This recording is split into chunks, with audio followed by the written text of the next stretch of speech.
호기심에 권력으로 읽는 세계사 한중일편 제1장 중화사상의 시작. 중국하면 중국인들의 중화사상 때문에 거부감을 느끼시는 분들이 계실 겁니다. 오늘날 이 중화사상은 세계 곳곳에서 중국인들과 다른 나라 사람들의 갈등을 일으키곤 하죠. 쉽게 말해 중화사상이란 중국인이라는 민족이 먼 옛날부터 우월하고 월등했다는 인식이자 문화가 됩니다. 먼 옛날 중국 대륙에서 최초로 발명된 종이나 나침반, 아시아를 넘어 전 세계를 호령했던 초패권 국가로서의 위치 등 과거 중국 대륙이 만들어낸 유산과 역사 모두가 우월감을 근거로 활용되고 있으며 나아가 오늘날 중국이란 국가의 정체성을 형성하고 있습니다. 이러한 중화사상은 한국 인터넷 용어로 국뽕이라는 단어로 표현되기도 합니다. 국가에 대한 과도한 자부심으로 인해 사례 분별을 아예 하지 못할 지경에 이르는 걸 의미하는 단어죠. 물론 이것이 중국만의 문제는 아닙니다. 전 세계 어디서든지 자국의 역사, 문화, 국력에 과하게 빠진 사람들이 존재하죠. 한국 유튜브에서도 한국이 해외에서 최고로 인정받는다 라는 식의 제목을 내건 가짜뉴스가 끊임없이 형성되고 있습니다. 미소로 판명된 환단고기를 신뢰하는 사람들도 아직 꽤 많이 존재하죠. 다만 중국은 그 정도가 지나친 감이 있습니다. 국가 권력이 주도적으로 나서 중국인들에게 중화사상을 주입하고 있기 때문이죠. 국가에 대한 과도한 자부심, 나아가 선민사상과도 유사한 중화사상은 중국인들이 전 세계인들과 소통할 수 있는 창을 아예 막아버리고 있는 셈입니다. 중국은 위대하다라는 생각에 과하게 취한 중국인들은 다른 나라의 관점, 문화, 역사를 이해하고 받아들일 수 있는 관용의 미덕을 상실하고 있거든요. 실제 현대의 많은 중국인들은 자신들의 문화에 대한 자부심으로 인해 다른 국가들이 당연히 중국을 우러러보며 대우해 줄 것이라는 근거 없는 자신감까지 갖고 있습니다. 특히 시진핑 집권 이후 중국 정부는 외교 정책마저도 중화사상과 연결지으려는 경향이 보입니다. 외교적 실리보다는 중국인들 사이에서 중화사상을 고취시키는 방향으로 외교 활동을 설계하는 거죠. 이것 때문에 설령 국제사회에서 중국에 대한 이미지가 실추될지라도 중국인들이 국가에 대한 자부심을 느끼게 해주어 민심을 달래고 나아가 지지율까지 끌어올리는 게 더 중요하다고 판단하는 겁니다. 실제 국뽕에 취한 중국인들은 자신들의 조국을 아낌없이 사랑하고 있습니다. 그러나 너무 사랑해서 문제가 되고 있는 거죠. 주변 아시아 국가들의 전통 문화와 역사까지 모두 다 중국 것이라고 우기고 중국에 대해 나쁜 태도를 취하는 해외 기업을 보이콧하는 것으로 모자라 해당 기업의 매장을 물리적으로 공격하는 일까지 벌이기도 합니다. 대한민국이 사드를 설치하자 중국의 초등학생들까지 단체로 카메라 앞에 서서 한국을 비난하는 영상을 촬영하기도 했죠. 이처럼 극단적으로 애국심을 앞세운 중국인들의 모습 때문에 국제사회에서 중국은 비호감 국가가 되었습니다. 국가를 위한다는 중국인들의 애국심이 실제로는 국가의 위해가 되는 것이죠. 하지만 중국 정부는 이제 이러기도 못하고 저러기도 못한 상황이 되었습니다. 중국의 내부 정치를 위해 지속적으로 국민들이 국가에 대한 자부심을 느낄 수 있도록 정책을 펼쳐야 하는데 그러자니 외교적인 문제가 발생할 수 있는 자충수에 빠져 있는 거죠. 이러한 중화사상은 어쩌다가 형성된 것일까? 그리고 현재까지 중국 대륙에 깊숙이 뿌리 박히게 된 이유는 무엇일까? 이것을 이해하기 위해선 중국이 지난 5천여 년간 자신들이 세상 중심이라고 주장해온 역사 전반을 살펴봐야 합니다. 자, 그럼 제1장에서는 현재 중국 중화사상의 기원이 되는 고대 중국의 화이 사상에 대해 설명하도록 하겠습니다.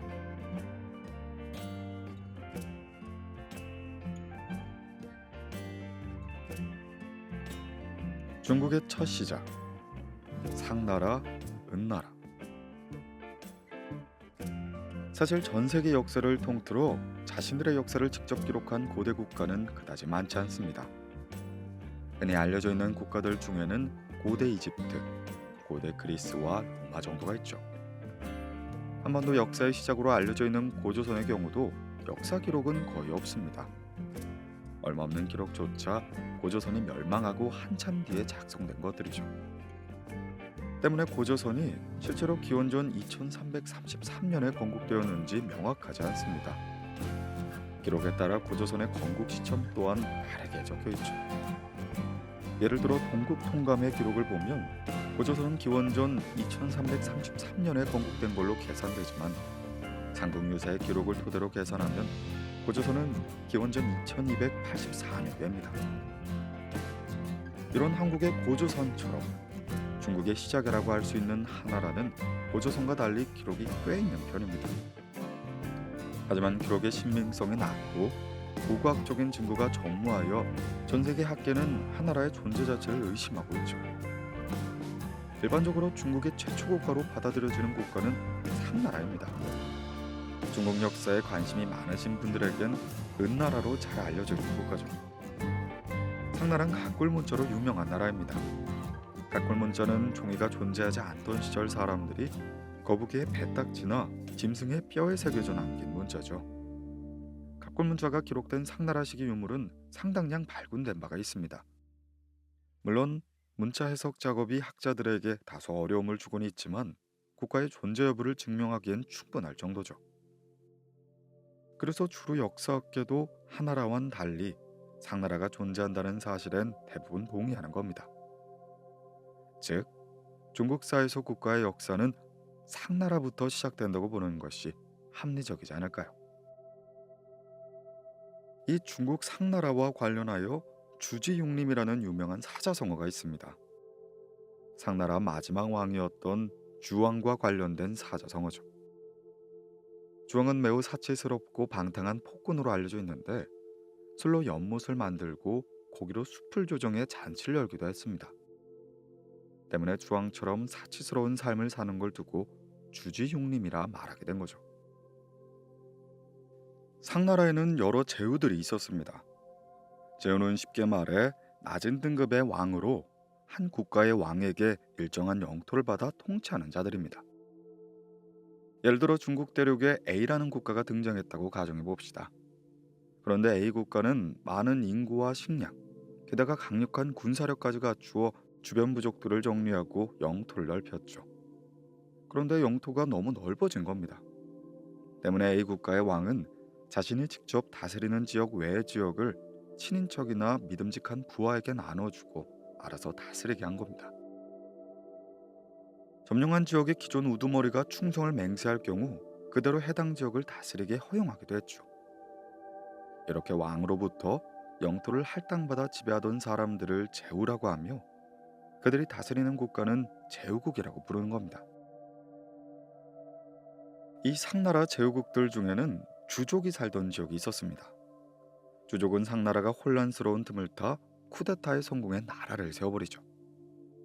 주족의 국가, 즉 주나라라는 새로운 국가가 등장하게 된 겁니다.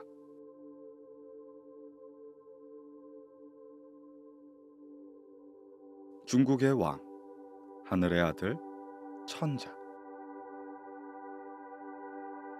주나라는 쿠데타를 일으킬 가능성이 적은 왕족과 최측근 신하들이 왕과 가까운 지역, 즉 수도 주변 땅을 다스리게 했습니다. 그리고 먼 친척일수록 측근이 아닐수록 수도로부터 멀리 떨어진 변방 쪽 땅을 다스리게 했죠. 전국시대에 살던 사상가 순자에 따르면 주나라에는 71개의 제후국이 있었는데 그중 무려 53개의 제후국이 주나라 왕족의 성씨였던 히시성을 가지고 있었다고 합니다. 그런데 주나라의 왕은 자신을 하늘신의 아들, 즉 천자라고 주장했습니다. 주나라 왕이 천자 드립을 치기 시작한 건 주나라 이전에 존재했던 상나라 때문이었죠. 앞서 설명했듯 주나라는 상나라의 제후국이었지만 중국 대륙의 주인이 되고자 쿠데타를 벌였습니다. 그런데 상나라 왕이 자신을 하늘신의 아들이라 주장하고 있었죠. 주나라 왕 입장에서는 상나라를 치는 순간 신의 아들에게 덤비는 꼴이 될 수밖에 없었습니다. 그래서 주나라 왕은 자기도 하늘신의 아들이라는 소리를 하게 된 거죠. 원래 하늘신이라는 사람이 자손들 중 상나라 왕에게 지상을 잘 다스리라 명했다고 합니다. 그런데 주주 욕심으로 유명한 마지막 상나라 왕이 나라 꼴을 이상하게 만들게 된 거죠. 하늘신이 이 광경을 보시곤 상나라 왕실 가문을 쳐내고 주나라 왕인 자신에게 대신 지상을 다스리라 명령했다는 주장을 펼치게 된 겁니다. 여기서 나오는 천자, 즉 하늘신의 자손은 진짜로 하늘신과 혈연으로 연결된 존재로서 하늘신의 명령을 받아 지상세계의 인간을 다스리는 신적인 존재입니다. 그러다 죽으면 하늘로 올라가 지상에 있는 자기 아들과 하늘신 사이를 연결해주는 역할을 맡죠. 그래서 중국에서 하늘과 조상의 제사를 지내는 게 엄청나게 중요한 겁니다. 혹시나 하늘신께서 화가 나셔 달래드려야 하는 경우 하늘신과 직통으로 연결된 천자가 제사를 지내야만 한다고 만백성들에게 말하게 된 거죠. 물론 조선에도 비슷한 사례가 있습니다. 조선의 왕들은 가뭄이 심할 때면 기우제를 지냈죠. 모든 만백성이 왕의 제사를 기대했고 만약 기우제가 실패할 경우 모든 원망은 왕에게로 향했습니다. 그러나 언젠가는 비가 내리기 마련이죠. 그럼 역시 하늘도 알아봐 주시는 위대한 왕이구나 라며 왕을 신뢰하게 됐을 겁니다. 결국 이 모든 것이 만백성은 오로지 왕만 쳐다보고 있게 하려는 정치적인 설계인 것이죠. 이러한 설계가 수천 년 중국 대륙에서부터 시작된 겁니다. 상나라에선 종교처럼 하늘신을 섬기고 있었습니다. 그런데 상나라를 쿠데타로 멸망시키고 새로운 나라를 세운 주나라의 왕을 백성들이 신뢰하도록 만들기 위해선 상나라의 왕들이 했던 것과 똑같이 주나라의 왕들도 하늘의 신의 후손이라는 것을 강조했던 것이었죠. 과학과 이성적인 논리가 중요한 현대사회와 달리 신화 및 종교적인 요소가 힘을 발휘했던 고대 시대에는 권력자들이 하늘신 이야기로 일반 백성들을 현혹시켜야 했던 겁니다. 이렇게 주나라가 만든 저 권력 시스템은 중국 역사 내내 필수 레파토리가 되어갔죠. 이 설계는 실제로 잘 먹혀 들어갔습니다. 수많은 백성들 사이에서 왕은 천자라는 사상이 퍼져나간 이후에는 누군가 쿠데타를 일으키면 백성들은 감히 신의 아들을 공격하려는 쿠데타에 쉽게 동조할 수가 없고 동조하지도 않았죠. 쿠데타를 일으키기 위해서는 힘뿐만 아니라 본인도 천자가 될 자격이 있다는 까다로운 명분이 필요하게 된 겁니다. 주나라가 힘을 잃은 후로도 오랫동안 명맥을 이어나갈 수 있던 비결이 바로 여기에 있습니다. 그렇게 주나라는 기원전 771년 이민족의 침입으로 수도를 옮기게 됩니다. 원래 수도였던 호경에서 나급으로 수도를 옮기게 된 거죠. 호경은 나급에 비해 서쪽에 있었기에 주나라의 수도가 서쪽에 있던 시대를 서주시대라고 표현하고 주나라 수도를 동쪽 나급으로 옮긴 시점부터 동주시대라고 부릅니다. 수도를 나급으로 옮긴 주나라는 그 이전보다 영토도 줄어들고 군사력도 형편없어졌습니다. 허나 주나라에겐 믿을 구석이 남아있었죠.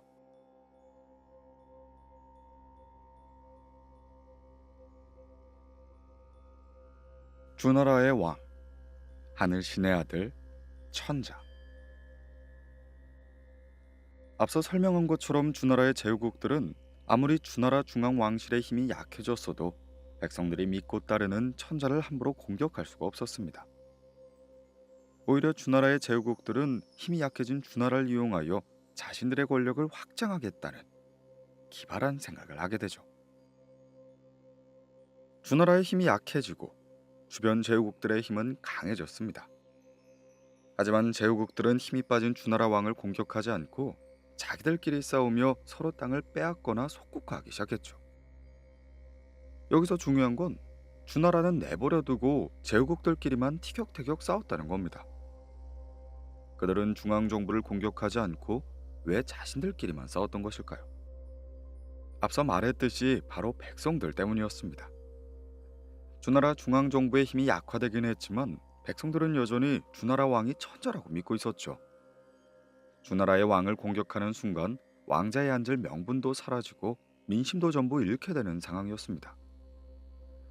그랬으니 제후국들은 주나라의 왕과 같은 편이 되어 백성들의 민심을 잃지 않으면서 자신에게 걸림돌이 되는 다른 제후국을 쳐들어가 영토와 힘을 희어간 것입니다. 반면 주나라 중앙정부는 자신이 살아남기 위해 역으로 제후국에게 의지하는 상황이 벌어지죠. 실제로 쿠데타 각을 보는 제후국이 등장하자 주나라가 다른 제후국들의 도움으로 제압한 적도 있었습니다. 왕의 존재가 종교화되어 버리니 이런 상황이 벌어지게 되었던 거죠. 한편 제후국들끼리만 싸우는 것은 아니었습니다. 주나라 중앙 권력이 약해진 틈을 타 많은 이민족들이 침입하기 시작했죠. 이때 강한 제후국들은 앞장서서 존왕양이, 즉 이민족과 맞서 싸워 천자를 지켜야 한다 라는 명분을 들먹이기도 했죠. 왜냐하면 이제부터 내가 천자를 지켜야 하니까 제후국들은 다 내 밑으로 집합하라는 말이었거든요. 다른 제후국들을 간섭하기 위해 천자를 지키겠다는 명분을 내세운 것이었죠. 그런데 초나라, 오나라, 월나라와 같은 이민족 국가들이 기존의 주나라 영토 안까지 파고들어오며 막강한 세력으로 성장하기 시작합니다. 당시 상황은 매우 혼란스러워졌죠. 주나라 제후국들과 이민족 국가들까지 서로 싸워댔으니 말입니다. 이런 시기를 우린 춘추 시대라고 얘기합니다. 흔히들 춘추 전국 시대라고 부르는 시대는 지금 설명한 춘추 시대와 그 후에 이어지는 전국 시대를 합해 부르는 명칭이죠. 대혼란의 서막. 주나라 중앙정부의 국력이 약화되고 제후국들의 힘이 강력해짐과 동시에 이민족의 침입이 한창 벌어지는 춘추시대가 되었습니다. 몇몇 이민족들의 국가도 강성해지기 시작했죠. 그런데 여기서 큰 문제가 발생합니다. 주나라의 중앙정부가 그나마 권위를 갖고 목숨을 부지할 수 있게 해줬던 천자라는 아이템이 이 이민족들에게는 별 소용이 없던 게 아닙니까? 이민족 국가들은 천자의 권위 따윈 신경 쓰지 않고 계속 전쟁을 벌였습니다. 이 과정에서 주나라의 천자는 점점 힘을 잃어갔고 제후국들도 반복되는 이민족들과의 전쟁 때문에 위태위태해져 갑니다. 결국 천자로 굴러가던 주나라의 권력 시스템은 점차 중국 대륙에서 흐려지게 되죠. 급기야 천자에 의해 책봉되지 않은 제후들도 제후 행사를 하고 다니기 시작하면서 이 시기를 우린 전국시대라고 부릅니다. 춘추시대를 거쳐 전국시대로 접어들자 세상은 그야말로 아수라판이 아닐 수가 없었습니다. 하루가 멀다 하고 새로운 국가가 탄생되고 사라졌으며 전쟁은 끊임없이 일어났죠. 잠시 머릿속으로 상상만 해봐도 끔찍한 시대였을 것 같죠.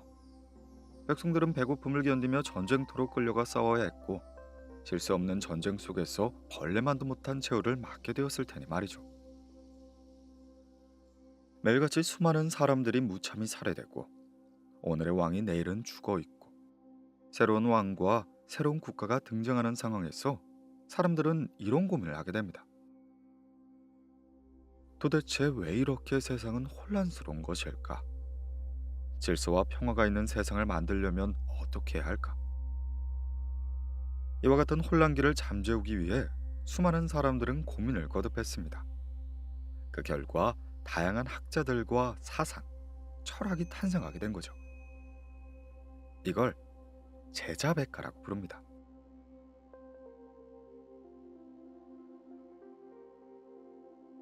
제자백가, 법가. 오늘날 우리는 흔히 혼란스럽거나 어지러운 상황을 보고 춘추 전국시대와 같다라는 표현을 하곤 합니다. 춘추 전국시대는 중국의 유례없는 대혼란기였죠. 하지만 그 혼란기에 우린 중국 철학하면 떠올리는 공자, 묵자, 한비자, 맹자, 순자와 손자 등 셀 수 없이 많은 사상가들이 세상의 모습을 드러냅니다. 수많은 학자들과 다양한 학파, 즉 제자백가가 등장하게 된 거죠. 물론 여러 학문과 여러 스승이 출연하게 된 건 좋은 일이겠지만 당시가 엄청난 혼란기였기에 이렇게 출연하게 되었다는 점은 어떻게 보면 아이러니하게 느껴지죠. 물론 모든 제자백가의 사상과 학자들이 주목받았던 건 아닙니다. 춘추 전국시대는 주나라라는 국가를 중심으로 돌아가던 기존의 질서 및 시스템이 붕괴되면서 시작된 야생의 시기였죠. 이 새로운 시대의 분위기 속에서 권력자의 입맛에 맞거나 백성들의 마음을 움직일 수 있는 제자백가 학자들과 사상이 좀 더 주목을 받게 된 것이죠. 그렇게 유명세를 얻게 된 사상들이 유가, 법가, 묵가, 도가가 됩니다. 그리고 이 제자백가가 마냥 뜬구름 잡는 소리만 했던 건 아닙니다. 오히려 정반대였죠. 실제로 눈앞에 보이는 혼란스러운 세상을 평화롭게 만들기 위해 직접적이고 구체적인 정치적 해결책을 제시했던 겁니다. 실제로 권력자들은 제자백가의 사상을 토대로 나라를 운영하기도 했습니다. 대표적으로 춘추 전국시대를 종식시키고 중국 대륙을 통일한 진시황이 한비자의 법가를 채택했었죠. 한비자는 인간이란 존재를 오로지 사리사욕만 챙기는 존재라 생각했습니다. 즉, 성악설을 믿었던 사람이었죠. 한비자는 부모가 아들을 낳으면 축하하는데 딸을 낳으면 낙담을 한다고 얘기하며 부모와 자식 관계도 이해득실로 규정된다고 주장했습니다. 그렇게 한비자는 이런 사리사욕에 미쳐있는 인간을 다스리기 위해선 군주가 절대적인 권력을 쥐고 국가 전체를 관리해야 하며 관리 기준은 명확하고 강력한 법이 있어야 한다고 주장했습니다. 탄탄하고 세세한 법을 통해 군주가 수많은 사람들을 혼란으로부터 지켜야 한다고 봤던 거죠. 하지만 법가 사상엔 한계성이 있었습니다. 바로 왕 한 명에게 너무 큰 권력을 몰아준다는 것이었습니다. 한비자는 정신없고 혼란스러운 춘추 전국시대를 빨리 안정시키려면 왕에게 모든 권력을 몰아줘야 한다고 생각했습니다. 나라의 강력한 법으로 통솔하고 빨리 부국강병을 이루어 전국을 통일해야 평화가 온다는 생각이었죠. 문제는 너무 왕의 권한이 강하다 보니 왕이 제멋대로 정치할 경우 그를 처벌할 기준이나 처벌 수단을 마련하는 게 현실적으로 매우 어렵다는 거였습니다. 그렇다고 혁명을 일으키자니 그것도 법에 따른 행동이 아니기에 법과에선 혁명을 인정해주지 않았죠. 또한 법과 사상에 따르면 사사로운 죄까지도 강력한 처벌로 다스려야 했는데 이는 곧 공포정치를 의미했습니다. 예컨대 한비자는 은나라 시대엔 길거리에 죄를 함부로 벌이는 사람이 있으면 손목을 잘라버렸다며 이를 본받아 강력한 처벌로 응징해야 한다고 말하였죠.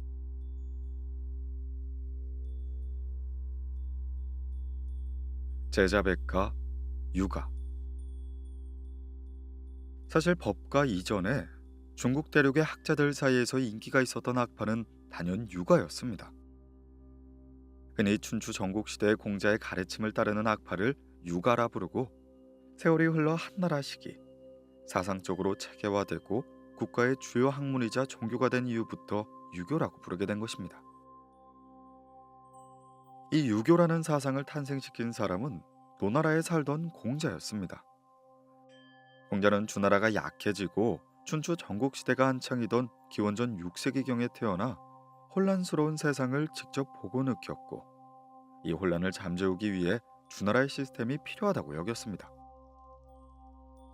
천자와 제후 간의 기강, 천자를 향한 제후들의 충성심으로 돌아가던 주나라의 질서가 사라졌기에 혼란기가 찾아왔으며 그 질서를 회복해야 세상이 편안해진다고 믿었던 거죠. 군군신신 부부자자. 임금은 임금답고 신하는 신하답고 아버지는 아버지답고 자식은 자식다워야 한다. 공자는 질서를 위해 누구든 땡땡다워야 한다고 얘기했습니다. 즉 각자에게 주어진 역할에 충실히 살아서 그 역할에 맞는 사람답게 살아야 한다는 거죠. 물론 현대인의 시각으로 본다면 정해진 역할이란 게 어디 있냐, 사람이 어떻게 정해진 대로만 사냐라는 의문이 들 수도 있겠습니다. 공자라는 사람이 그저 숨막히고 딱딱한 꼰대처럼 느껴질 수도 있죠. 그러나 춘추 전국시대와 같은 혼란기라는 걸 감안한다면 공자의 발상은 이상할 것도 없었습니다.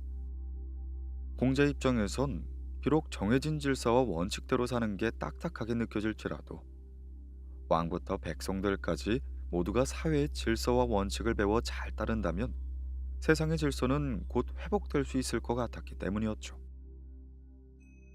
백성은 예를 지키고 부모를 공경하고 아랫사람은 윗사람을 공경하고 전자의 신하들은 천자를 잘 보필하고 전자는 하늘의 명령대로 국가를 잘 다스려야 한다. 모두들 인, 예, 효와 같은 덕망을 갈고 닦아야 한다. 여기서 유교가 말하는 질서는 법전에 적혀 있는 게 아니었습니다. 사람들이 도덕과 양심에 따라 행동하면 사회 질서가 바로잡힌다고 본 것이었죠. 오히려 법가에서 주장하듯 법으로 사람들을 처벌하는 것만 강조하면 사람들은 그저 법망을 피해가려고만 할 뿐 근본적인 혼란을 없앨 수 없다고 보았습니다. 한편 유교를 얘기할 때 절대 빠져서 안 되는 사람이 한 명 더 있습니다. 공자의 사상을 연구하고 수정 및 보완한 맹자가 되죠.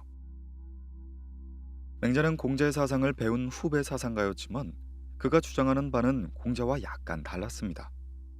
애초에 두 사상가가 살았던 시대부터 달랐죠. 공자는 춘추시대, 맹자는 전국시대에 살았습니다.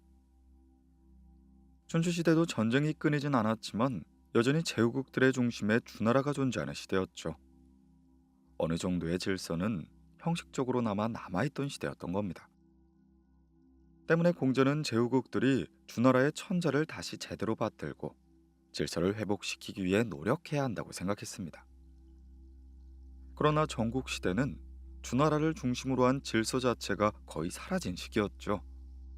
주나라의 왕을 천자로 추앙하던 제후국들도 거의 사라졌고 천자 시스템을 받아들이지 않던 이민족들이 중국 대륙으로 들어와 자신들만의 국가를 세우고 사라지길 반복하는 시대였습니다.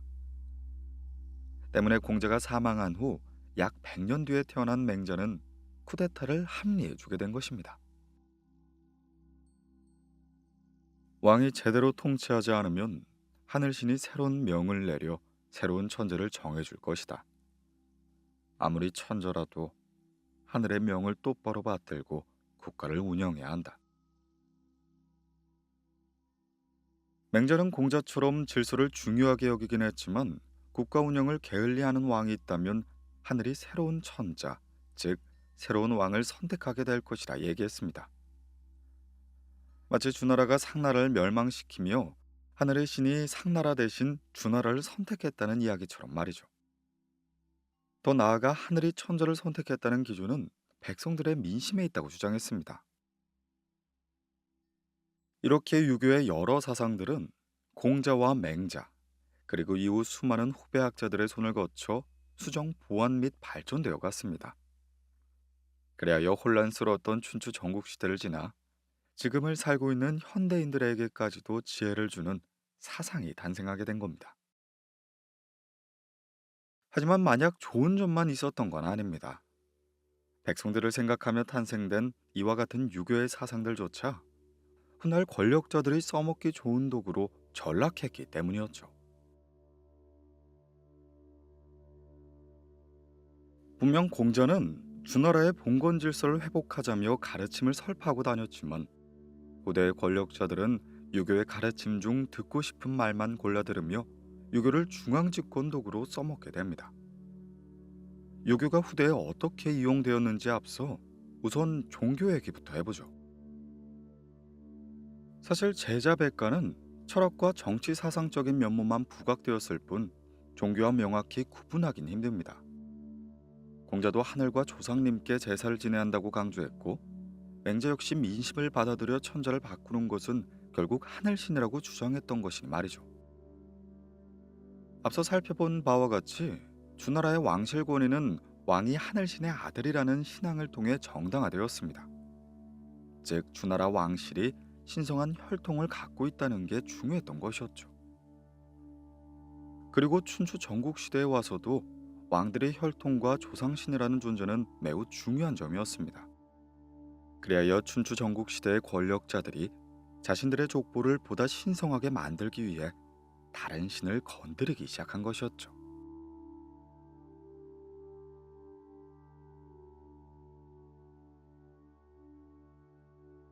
족보가 꼬여버린 중국의 신 사망오제. 고대 중국 대륙의 종교는 크게 두 가지로 구분될 수 있겠습니다. 먼저 일반 백성들이 믿었던 민간 신앙이 있었죠.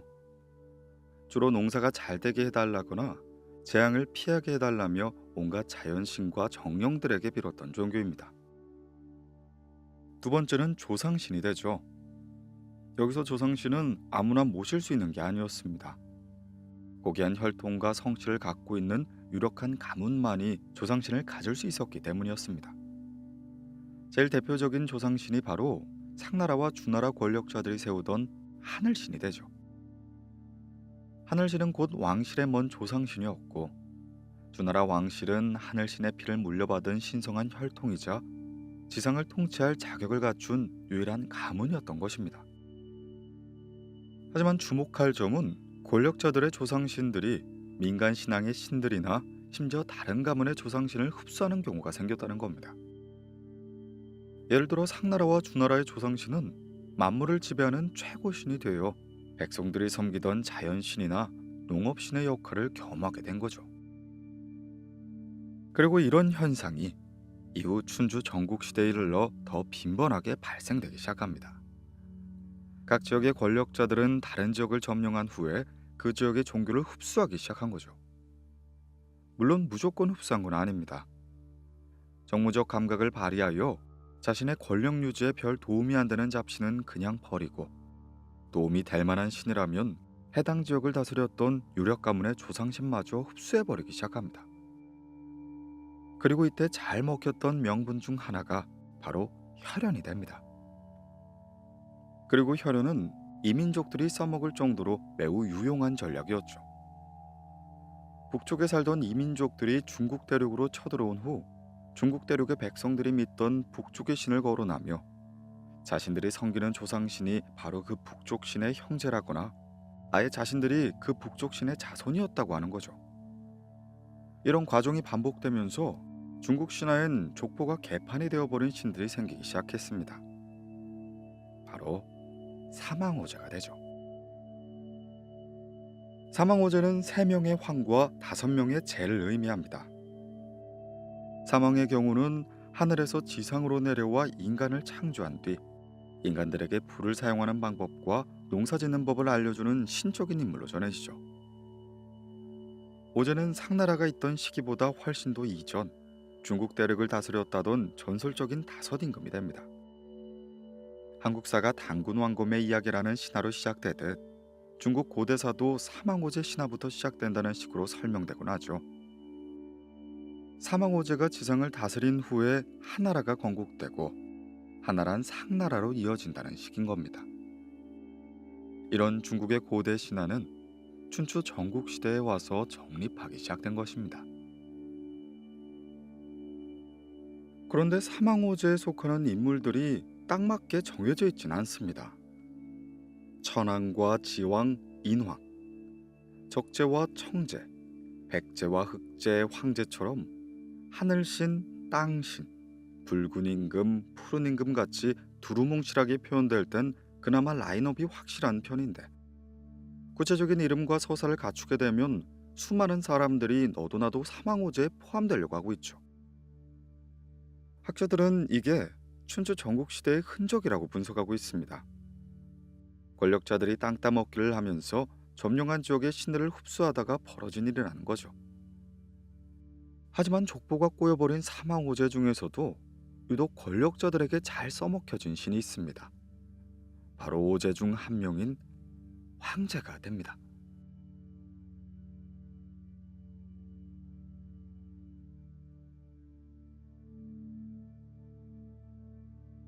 황제와 황제. 사망오제를 두고 혈연관계를 조성하던 권력자들의 작업질은 점점 오제 중 황제에게만 집중되게 됩니다.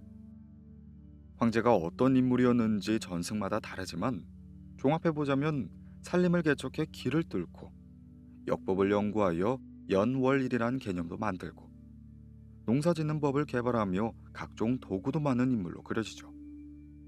한마디로 인간 문명 자체를 황제가 만들었던 겁니다. 여기서 황제라는 말을 보고 로마의 카이사르 같은 황제, 영어로 엠폴로라고 번역되는 단어를 떠올리시는 분이 계실지 모르겠습니다. 물론 이 두 단어는 다른 단어지만 사실 황제라는 단어도 사망호제와 관련이 있습니다. 기원전 221년 중국 대륙 전역이 혼란의 도가니였던 춘추 전국시대가 끝나게 됩니다. 진나라의 왕이 중국 대륙을 통일하게 된 거죠. 그런데 진나라의 왕은 자신이 통일이라는 대업을 이루었는데 고작 왕으로 불리는 게 영 마음에 들지 않았습니다. 그래서 새로운 호칭을 고안해내기로 했는데 이때 왕의 눈에 들어온 게 바로 사망오제가 됩니다. 당시 수많은 백성들이 믿었던 사망의 황, 오제의 제를 따와 황제라는 어마무시한 단어를 만들어낸 거죠. 그만큼 자신이 중국 대륙에서 가장 높고 유일무이한 권력 및 권위를 가진 사람이라 선포를 했던 겁니다. 그리하여 진나라 최초의 황제이자 중국 최초의 황제인 진시황이 탄생하게 된 거죠. 자, 그러나 그토록 엄청난 호칭의 무게감과 걸맞지 않게 진나라는 그리 오래 가지 못합니다.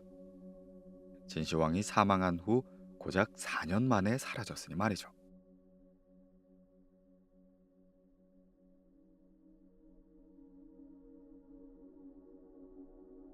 진시황 사망 후 4년 만에 사라진 진나라. 춘추 전국시대라는 엄청난 혼란기를 정리하고 중국 대륙을 통일한 진시황. 그는 모든 것을 통일하려고 했습니다. 일단 주요 국가 통치 이념으로 법가를 채택하여 하나하나 법으로 정해가기 시작했죠. 도로도 깔고 화폐나 도량형, 수레 규격 같은 것도 법으로 정하여 중앙이 모든 걸 철저히 관리할 수 있게 하였습니다. 또한 왕의 친인척이나 측근들을 제후로 임명하여 알아서 지방을 통치하게 했던 기존 봉건제 시스템을 싹 갈아엎게 되죠. 군주가 법에 따라 임용한 관리들을 각 지역으로 파견해서 군주가 직접 통치를 한 것입니다. 한마디로 강력한 중앙 집권 시스템을 도입하려고 한 것이죠. 하지만 너무 강하게 통일성을 밀어붙이면서 갖가지 문제가 발생하기도 했습니다. 백성들을 보듬어 준다는 생각은 거의 하지 않았고 그저 억압만 해왔으니 말이죠. 게다가 진시황은 자잘한 사상가들이 난립하여 국가 통치의 기반을 흔들고 있다며 수많은 제자백가의 서적을 불태우고 이에 반발하는 학자들은 산채로 묻어버렸습니다. 이른바 분서갱유를 벌였던 것이었죠. 민심을 악화시킨 데에는 대규모 토목공사도 빠질 수 없습니다. 진시황은 북쪽 흉노족의 침략을 대비하여 국방력을 튼튼히 한답시고 만리장성 건설을 지시했습니다. 게다가 자신을 위해 엄청난 크기의 무덤까지 지었죠. 강력한 중앙 집권을 이룩하려던 진시황의 정책들은 당연히 민심을 박살내고 있었습니다. 그나마 카리스마가 있었던 진시황이 기원전 2010년에 사망하자 그동안 쌓여왔던 백성들의 울분이 폭발하기 시작합니다. 결국 4년 뒤인 기원전 2006년 진나라는 수많은 쿠데타로 뒤집어지면서 영영 사라져버리게 됩니다. 문제는 진나라가 망하자 중국 대륙의 제2의 춘추 전국시대가 열릴 뻔했다는 것이었죠. 사방팔방 새로운 국가가 건국되고 사라지는 일이 다시 한번 나타난 겁니다. 그리고 이때 소설 초안제의 주인공으로도 유명한 항우와 유방의 이야기가 시작됩니다.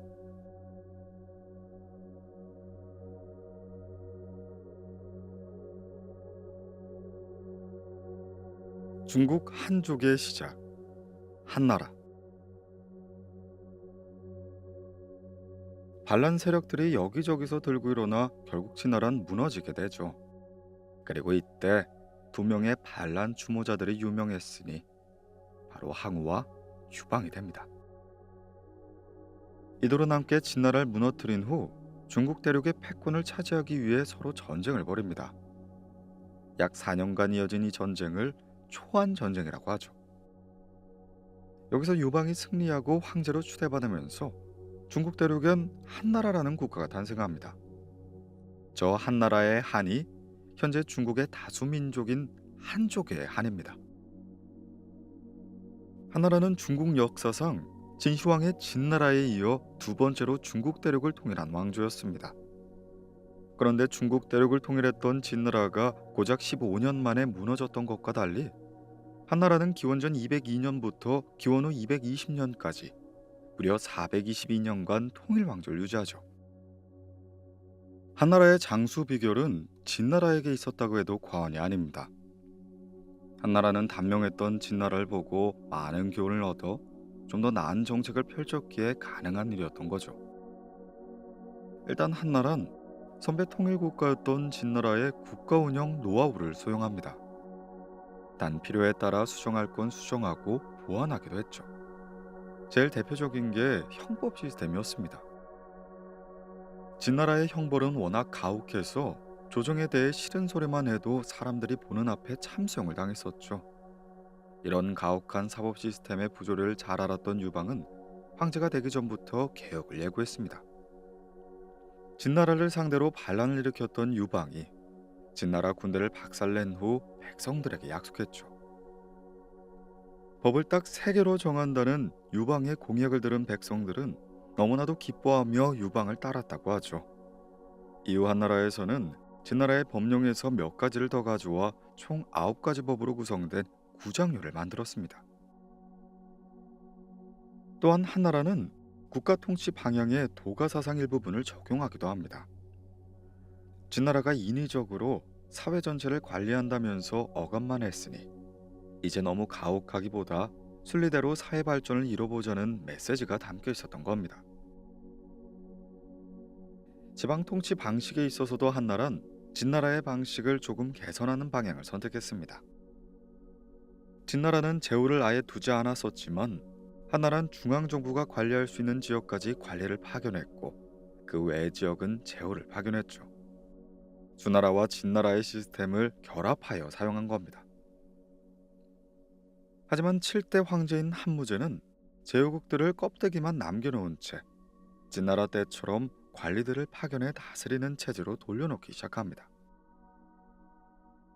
앞선 6명의 황제가 통치하는 동안 지방 제후들의 반란 때문에 나라가 혼란스러워지는 걸 보고 한무제가 국가의 기강을 바로잡기로 했던 것이었죠. 한무제는 국가 통치의 기본 방향성에도 변화를 주기로 결정합니다. 자연순리를 따르자는 도교의 사상으론 기강을 잡는 게 어렵다고 본 것입니다. 그리고 그때 그의 눈에 들어온 사상이 있었죠. 바로 동중서라는 사람이 재해석한 유교가 됩니다.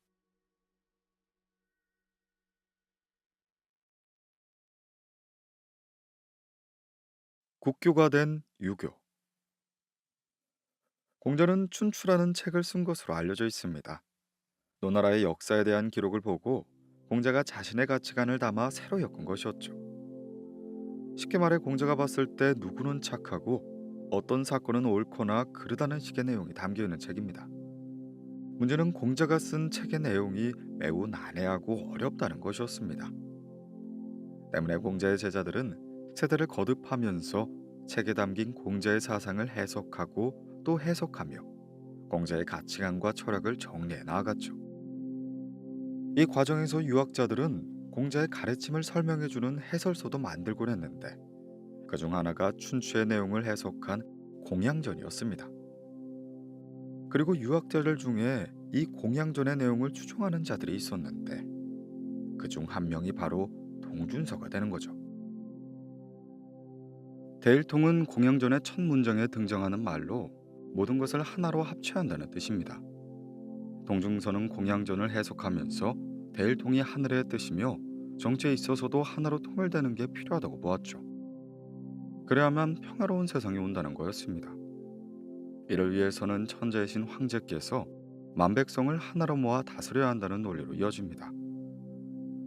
한무제는 바로 이 점이 딱 마음에 들었고 적극적으로 유교를 한나라의 주요 통치 사상으로 수용하기 시작합니다. 아예 유교를 한나라의 국교로 삼을 정도였죠.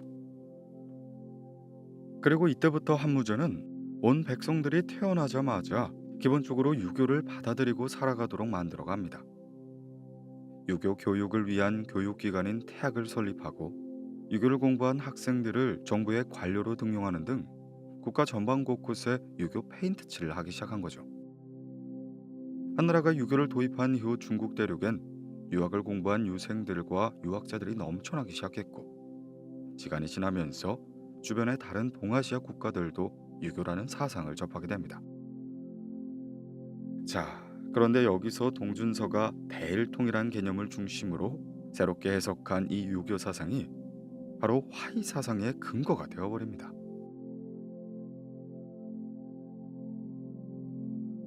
중화 사상의 시작, 화이 사상.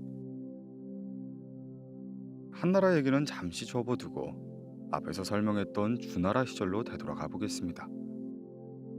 이미 설명했듯 주나라는 중국 대륙의 최초 국가였던 상나라를 쿠데타로 전복시키고 제후들에게 각 지역을 관할하도록 했었죠. 이때 주나라의 왕실은 왕실과 제후국들을 화, 침략해오는 이민족을 이라고 분류했습니다. 여기서 이라는 글자를 한국에선 오랑캐이라 부르죠. 이렇게 우리 민족과 다른 민족, 중국 대륙과 그 외의 지역, 즉 화와 이로 구분짓던 걸 두고 화이 사상이라고 한 겁니다. 물론 우리 집단과 남의 집단을 구분짓는 건 사실 인간사에선 너무나 당연한 일입니다. 하지만 문제는 이 화이 사상에 선민 사상이 강하게 녹아있다는 거죠. 이건 공양전에서 잘 드러납니다. 이적들이 중국을 빠르게 병들게 하고 있다. 공양전의 내용을 보면 저자의 선민 사상이 어마무시합니다. 무지몽매한 야만족 오랑캐들은 중국 대륙의 주인이자 하늘신의 아들인 천자를 못 알아보고 감히 천자의 나라에 쳐들어오는 족속이며, 오랑캐들의 침략 때문에 춘추 전국시대가 시작되어 중국 대륙이 혼란에 빠진 것이란 식의 주장을 했죠. 운명화된 중국 대륙 화와 우매한 이민족 이라는 이분법으로 세상을 바라봤던 겁니다. 중국인들은 오랑캐의 종류도 디테일하게 분류했습니다. 동서남북 네 방향의 오랑캐들이라면서 각각 동이와 서융, 남만, 북적이라고 불렀죠.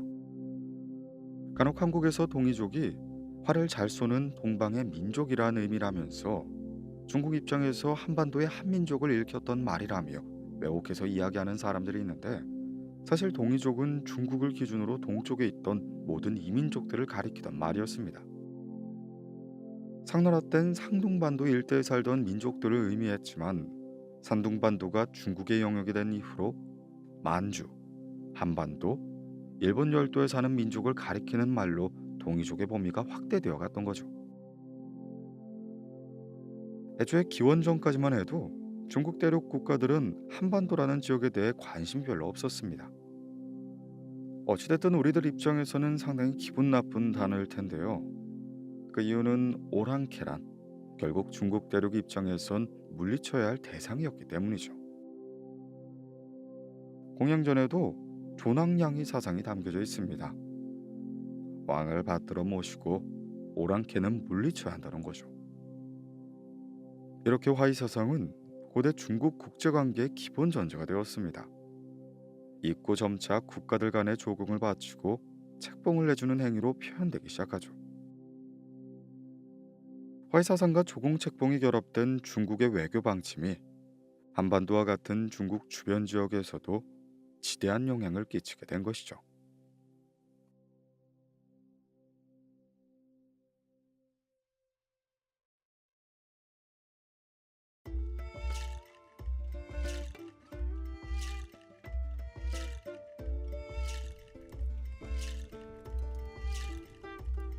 중국 하면 중국인들의 중화 사상 때문에 거부감을 느끼시는 분들이 계실 겁니다.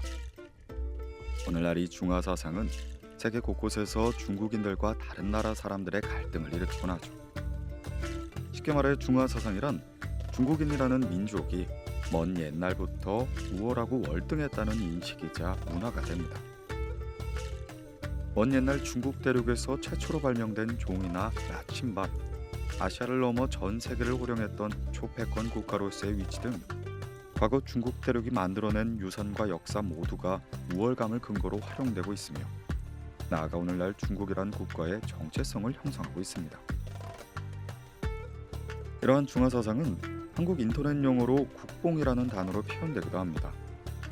국가에 대한 과도한 자부심으로 인해 사례 분별을 아예 하지 못할 지경에 이르는 걸 의미하는 단어죠. 물론 이것이 중국만의 문제는 아닙니다. 전 세계 어디서든지 자국의 역사, 문화, 국력에 과하게 빠진 사람들이 존재하죠. 한국 유튜브에서도 한국이 해외에서 최고로 인정받는다 라는 식의 제목을 내건 가짜뉴스가 끊임없이 형성되고 있습니다. 미소로 판명된 환단고기를 신뢰하는 사람들도 아직 꽤 많이 존재하죠. 다만 중국은 그 정도가 지나친 감이 있습니다. 국가 권력이 주도적으로 나서 중국인들에게 중화사상을 주입하고 있기 때문이죠. 국가에 대한 과도한 자부심, 나아가 서민사상과도 유사한 중화사상은 중국인들이 전 세계인들과 소통할 수 있는 창을 아예 막아버리고 있는 셈입니다. 중국은 위대하다라는 생각에 과하게 취한 중국인들은 다른 나라의 관점, 문화, 역사를 이해하고 받아들일 수 있는 관용의 미덕을 상실하고 있거든요. 실제 현대의 많은 중국인들은 자신들의 문화에 대한 자부심으로 인해 다른 국가들이 당연히 중국을 우러러보며 대우해 줄 것이라는 근거 없는 자신감까지 갖고 있습니다. 특히 시진핑 집권 이후 중국 정부는 외교 정책마저도 중화사상과 연결지으려는 경향이 보입니다. 외교적 실리보다는 중국인들 사이에서 중화사상을 고취시키는 방향으로 외교 활동을 설계하는 거죠. 이것 때문에 설령 국제사회에서 중국에 대한 이미지가 실추될지라도 중국인들이 국가에 대한 자부심을 느끼게 해주어 민심을 달래고 나아가 지지율까지 끌어올리는 게 더 중요하다고 판단하는 겁니다. 실제 국뽕에 취한 중국인들은 자신들의 조국을 아낌없이 사랑하고 있습니다. 그러나 너무 사랑해서 문제가 되고 있는 거죠. 주변 아시아 국가들의 전통 문화와 역사까지 모두 다 중국 것이라고 우기고 중국에 대해 나쁜 태도를 취하는 해외 기업을 보이콧하는 것으로 모자라 해당 기업의 매장을 물리적으로 공격하는 일까지 벌이기도 합니다. 대한민국이 사드를 설치하자 중국의 초등학생들까지 단체로 카메라 앞에 서서 한국을 비난하는 영상을 촬영하기도 했죠. 이처럼 극단적으로 애국심을 앞세운 중국인들의 모습 때문에 국제사회에서 중국은 비호감 국가가 되었습니다. 국가를 위한다는 중국인들의 애국심이 실제로는 국가의 위해가 되는 것이죠. 하지만 중국 정부는 이제 이러기도 못하고 저러기도 못한 상황이 되었습니다. 중국의 내부 정치를 위해 지속적으로 국민들이 국가에 대한 자부심을 느낄 수 있도록 정책을 펼쳐야 하는데 그러자니 외교적인 문제가 발생할 수 있는 자충수에 빠져 있는 거죠. 이러한 중화사상은 어쩌다가 형성된 것일까? 그리고 현재까지 중국 대륙에 깊숙이 뿌리 박히게 된 이유는 무엇일까? 이것을 이해하기 위해선 중국이 지난 5천여 년간 자신들이 세상 중심이라고 주장해온 역사 전반을 살펴봐야 합니다. 자, 그럼 제1장에서는 현재 중국 중화사상의 기원이 되는 고대 중국의 화이 사상에 대해 설명하도록 하겠습니다.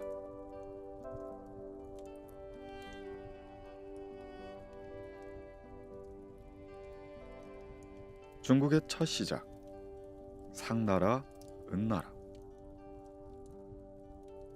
사실 전 세계 역사를 통틀어 자신들의 역사를 직접 기록한 고대 국가는 그다지 많지 않습니다. 흔히 알려져 있는 국가들 중에는 고대 이집트, 고대 그리스와 로마 정도가 있죠. 한반도 역사의 시작으로 알려져 있는 고조선의 경우도 역사 기록은 거의 없습니다. 얼마 없는 기록조차 고조선이 멸망하고 한참 뒤에 작성된 것들이죠. 때문에 고조선이 실제로 기원전 2333년에 건국되었는지 명확하지 않습니다. 기록에 따라 고조선의 건국 시점 또한 다르게 적혀 있죠. 예를 들어 동국통감의 기록을 보면 고조선은 기원전 2333년에 건국된 걸로 계산되지만 삼국유사의 기록을 토대로 계산하면 고조선은 기원전 2284년이 됩니다. 이런 한국의 고조선처럼 중국의 시작이라고 할 수 있는 한나라는 고조선과 달리 기록이 꽤 있는 편입니다. 하지만 기록의 신빙성이 낮고 고고학적인 증거가 전무하여 전 세계 학계는 한나라의 존재 자체를 의심하고 있죠. 일반적으로 중국의 최초 국가로 받아들여지는 국가는 상나라입니다. 중국 역사에 관심이 많으신 분들에겐 은나라로 잘 알려져 있는 국가죠. 상나라는 각골문자로 유명한 나라입니다. 각골문자는 종이가 존재하지 않던 시절 사람들이 거북이의 배딱지나 짐승의 뼈에 새겨져 남긴 문자죠. 각골문자가 기록된 상나라 시기 유물은 상당량 발굴된 바가 있습니다. 물론 문자 해석 작업이 학자들에게 다소 어려움을 주고는 있지만 국가의 존재 여부를 증명하기엔 충분할 정도죠. 그래서 주로 역사학계도 한나라와는 달리 상나라가 존재한다는 사실엔 대부분 동의하는 겁니다. 즉, 중국사에서 국가의 역사는 상나라부터 시작된다고 보는 것이 합리적이지 않을까요? 이 중국 상나라와 관련하여 주지육림이라는 유명한 사자성어가 있습니다. 상나라 마지막 왕이었던 주왕과 관련된 사자성어죠. 주왕은 매우 사치스럽고 방탕한 폭군으로 알려져 있는데 술로 연못을 만들고 고기로 숲을 조정해 잔치를 열기도 했습니다. 때문에 주왕처럼 사치스러운 삶을 사는 걸 두고 주지육림이라 말하게 된 거죠. 상나라에는 여러 제후들이 있었습니다. 제후는 쉽게 말해 낮은 등급의 왕으로 한 국가의 왕에게 일정한 영토를 받아 통치하는 자들입니다. 예를 들어 중국 대륙에 A라는 국가가 등장했다고 가정해 봅시다. 그런데 A 국가는 많은 인구와 식량, 게다가 강력한 군사력까지 갖추어 주변 부족들을 정리하고 영토를 넓혔죠. 그런데 영토가 너무 넓어진 겁니다. 때문에 A 국가의 왕은 자신이 직접 다스리는 지역 외의 지역을 친인척이나 믿음직한 부하에게 나눠주고 알아서 다스리게 한 겁니다. 점령한 지역의 기존 우두머리가 충성을 맹세할 경우 그대로 해당 지역을 다스리게 허용하기도 했죠. 이렇게 왕으로부터 영토를 할당받아 지배하던 사람들을 제후라고 하며 그들이 다스리는 국가는 제후국이라고 부르는 겁니다. 이 상나라 제후국들 중에는 주족이 살던 지역이 있었습니다. 주족은 상나라가 혼란스러운 틈을 타 쿠데타에 성공해 나라를 세워버리죠. 주족의 국가, 즉 주나라라는 새로운 국가가 등장하게 된 겁니다.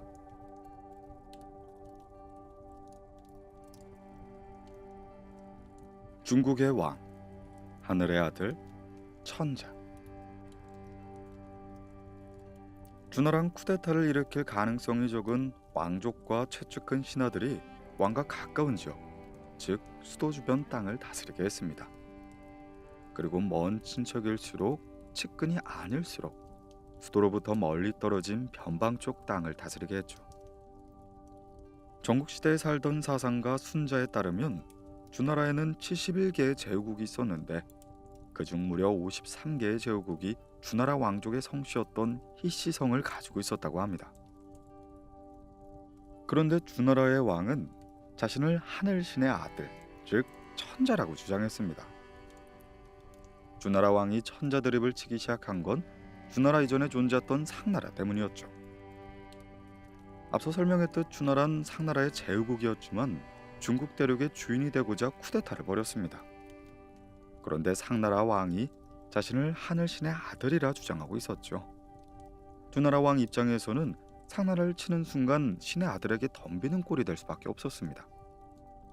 그래서 주나라 왕은 자기도 하늘신의 아들이라는 소리를 하게 된 거죠. 원래 하늘신이라는 사람이 자손들 중 상나라 왕에게 지상을 잘 다스리라 명했다고 합니다. 그런데 주주육심으로 유명한 마지막 상나라 왕이 나라 꼴을 이상하게 만들게 된 거죠. 하늘신이 이 광경을 보시곤 상나라 왕실 가문을 쳐내고 주나라 왕인 자신에게 대신 지상을 다스리라 명령했다는 주장을 펼치게 된 겁니다. 여기서 나오는 천자, 즉 하늘신의 자손은 진짜로 하늘신과 혈연으로 연결된 존재로서 하늘신의 명령을 받아 지상세계의 인간을 다스리는 신적인 존재입니다. 그러다 죽으면 하늘로 올라가 지상에 있는 자기 아들과 하늘신 사이를 연결해주는 역할을 맡죠. 그래서 중국에서 하늘과 조상의 제사를 지내는 게 엄청나게 중요한 겁니다. 혹시나 하늘신께서 화가 나셔 달래드려야 하는 경우 하늘신과 직통으로 연결된 천자가 제사를 지내야만 한다고 만백성들에게 말하게 된 거죠. 물론 조선에도 비슷한 사례가 있습니다. 조선의 왕들은 가뭄이 심할 때면 기우제를 지냈죠. 모든 만백성이 왕의 제사를 기대했고 만약 기우제가 실패할 경우 모든 원망은 왕에게로 향했습니다. 그러나 언젠가는 비가 내리기 마련이죠. 그럼 역시 하늘도 알아봐 주시는 위대한 왕이구나 라며 왕을 신뢰하게 됐을 겁니다. 결국 이 모든 것이 만백성은 오로지 왕만 쳐다보고 있게 하려는 정치적인 설계인 것이죠. 이러한 설계가 수천 년 중국 대륙에서부터 시작된 겁니다. 상나라에선 종교처럼 하늘신을 섬기고 있었습니다. 그런데 상나라를 쿠데타로 멸망시키고 새로운 나라를 세운 주나라의 왕을 백성들이 신뢰하도록 만들기 위해선 상나라의 왕들이 했던 것과 똑같이 주나라의 왕들도 하늘의 신의 후손이라는 것을 강조해야 했던 것이었죠. 과학과 이성적인 논리가 중요한 현대사회와 달리 신화 및 종교적인 요소가 힘을 발휘했던 고대 시대에는 권력자들이 하늘신 이야기로 일반 백성들을 현혹시켜야 했던 겁니다. 이렇게 주나라가 만든 저 권력 시스템은 중국 역사 내내 필수 레파토리가 되어갔죠. 이 설계는 실제로 잘 먹혀 들어갔습니다. 수많은 백성들 사이에서 왕은 천자라는 사상이 퍼져나간 이후에는 누군가 쿠데타를 일으키면 백성들은 감히 신의 아들을 공격하려는 쿠데타에 쉽게 동조할 수가 없고 동조하지도 않았죠. 쿠데타를 일으키기 위해서는 힘뿐만 아니라 본인도 천자가 될 자격이 있다는 까다로운 명분이 필요하게 된 겁니다. 주나라가 힘을 잃은 후로도 오랫동안 명맥을 이어나갈 수 있던 비결이 바로 여기에 있습니다. 그렇게 주나라는 기원전 771년 이민족의 침입으로 수도를 옮기게 됩니다. 원래 수도였던 호경에서 나급으로 수도를 옮기게 된 거죠. 호경은 나급에 비해 서쪽에 있었기에 주나라의 수도가 서쪽에 있던 시대를 서주시대라고 표현하고 주나라 수도를 동쪽 나급으로 옮긴 시점부터 동주시대라고 부릅니다. 수도를 나급으로 옮긴 주나라는 그 이전보다 영토도 줄어들고 군사력도 형편없어졌습니다. 그러나 주나라에겐 믿을 구석이 남아있었죠.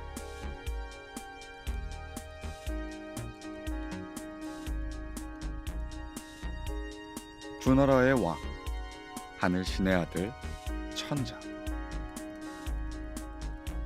앞서 설명한 것처럼 주나라의 제후국들은 아무리 주나라 중앙왕실의 힘이 약해졌어도 백성들이 믿고 따르는 천자를 함부로 공격할 수가 없었습니다. 오히려 주나라의 제후국들은 힘이 약해진 주나라를 이용하여 자신들의 권력을 확장하겠다는 기발한 생각을 하게 되죠. 주나라의 힘이 약해지고 주변 제후국들의 힘은 강해졌습니다. 하지만 제후국들은 힘이 빠진 주나라 왕을 공격하지 않고 자기들끼리 싸우며 서로 땅을 빼앗거나 속국하기 시작했죠. 여기서 중요한 건 주나라는 내버려두고 제후국들끼리만 티격태격 싸웠다는 겁니다. 그들은 중앙정부를 공격하지 않고 왜 자신들끼리만 싸웠던 것일까요? 앞서 말했듯이 바로 백성들 때문이었습니다. 주나라 중앙정부의 힘이 약화되긴 했지만 백성들은 여전히 주나라 왕이 천자라고 믿고 있었죠. 주나라의 왕을 공격하는 순간 왕자에 앉을 명분도 사라지고 민심도 전부 잃게 되는 상황이었습니다. 그랬으니 제후국들은 주나라의 왕과 같은 편이 되어 백성들의 민심을 잃지 않으면서 자신에게 걸림돌이 되는 다른 제후국을 쳐들어가 영토와 힘을 희어간 것입니다.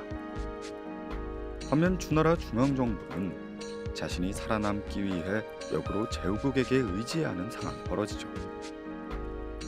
실제로 쿠데타 각을 보는 제후국이 등장하자 주나라가 다른 제후국들의 도움으로 제압한 적도 있었습니다. 왕의 존재가 종교화되어 버리니 이런 상황이 벌어지게 되었던 거죠. 한편 제후국들끼리만 싸우는 것은 아니었습니다.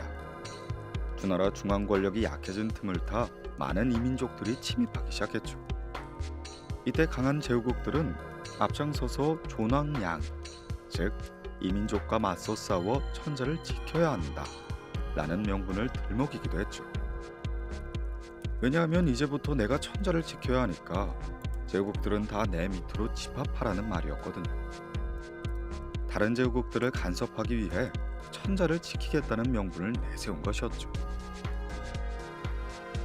그런데 초나라, 오나라, 월나라와 같은 이민족 국가들이 기존의 주나라 영토 안까지 파고들어오며 막강한 세력으로 성장하기 시작합니다. 당시 상황은 매우 혼란스러워졌죠. 주나라 제후국들과 이민족 국가들까지 서로 싸워댔으니 말입니다. 이런 시기를 우린 춘추 시대라고 얘기합니다. 흔히들 춘추 전국 시대라고 부르는 시대는 지금 설명한 춘추 시대와 그 후에 이어지는 전국 시대를 합해 부르는 명칭이죠. 대혼란의 서막. 주나라 중앙정부의 국력이 약화되고 제후국들의 힘이 강력해짐과 동시에 이민족의 침입이 한창 벌어지는 춘추시대가 되었습니다. 몇몇 이민족들의 국가도 강성해지기 시작했죠. 그런데 여기서 큰 문제가 발생합니다.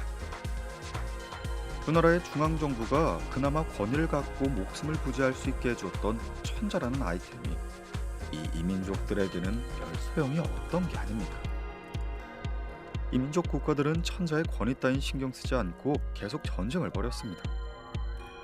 이 과정에서 주나라의 천자는 점점 힘을 잃어갔고 제후국들도 반복되는 이민족들과의 전쟁 때문에 위태위태해져 갑니다. 결국 천자로 굴러가던 주나라의 권력 시스템은 점차 중국 대륙에서 흐려지게 되죠. 급기야 천자에 의해 책봉되지 않은 제후들도 제후 행사를 하고 다니기 시작하면서 이 시기를 우린 전국시대라고 부릅니다.